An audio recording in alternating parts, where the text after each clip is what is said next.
Mesdames et messieurs, chers collègues, chers participants, honorable assistance, c'est avec un grand plaisir que nous vous accueillons à la première journée des maladies infectieuses de Ain Tilouchent organisée sous le thème de lever des barrières pour mettre fin au sida. Cette rencontre est une occasion précieuse de partager nos connaissances, nos expériences, nos stratégies dans la lutte contre le VIH-Sida, un enjeu majeur de la santé publique. Elle permettra également de renforcer la collaboration entre professionnels, chercheurs et acteurs de terrain, afin d'améliorer la prévention, la stratégie, le diagnostic et la prise en charge des personnes vivant avec le VIH. Nous espérons que cette journée sera riche en échanges scientifiques, en réflexions constructives et en initiatives innovantes pour transformer notre riposte face au sida. Nous vous remercions chaleureusement. Nous souhaitons des discussions fructueuses et inspirantes. Nous vous souhaitons donc la bienvenue et vous invitons à profiter pleinement de cette journée d'échange et de réflexion. Excellente journée à tous. Nous allons maintenant ouvrir la première conférence. Cette présentation devait être assurée par professeur Tebet, le chef de service des maladies infectieuses, CHU Sidi Bel Abbès, mais en raison d'un empêchement de dernière minute, donc elle ne pourra malheureusement pas être parmi nous. Nous avons le plaisir d'accueillir Ben Mchtou Fatima Zahra, assistante service des maladies infectieuses CHU Sidi Bel Abbès, que nous remercions vivement d'avoir accepté d'assurer cette. Vous avez la parole.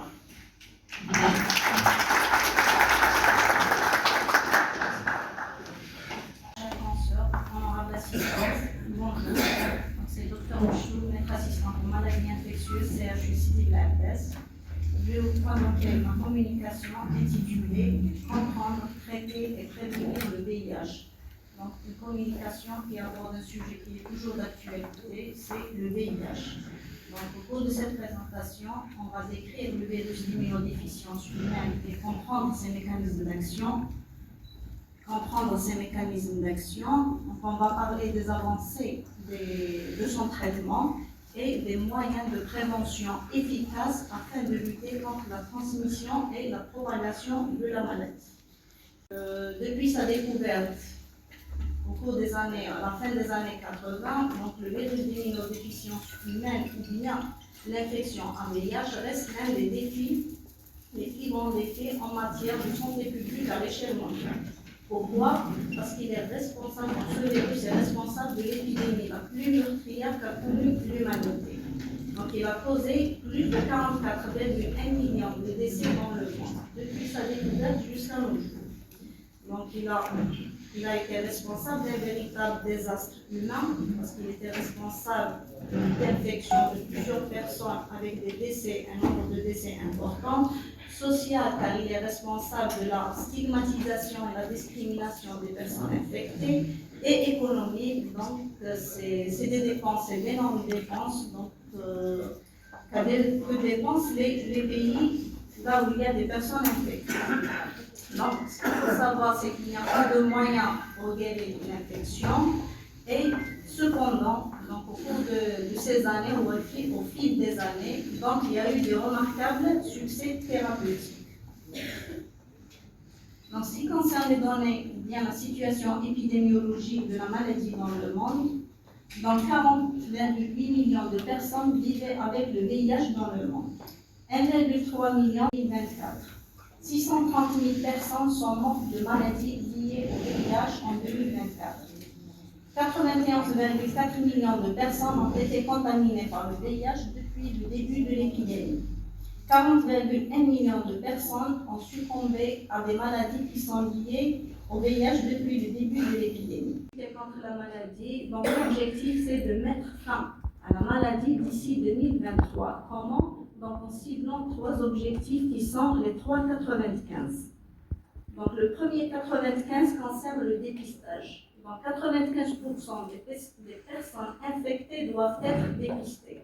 Le deuxième 95, il concerne le traitement. Donc 95 des personnes qui sont dépistées doivent être mises sous traitement antirétroviral.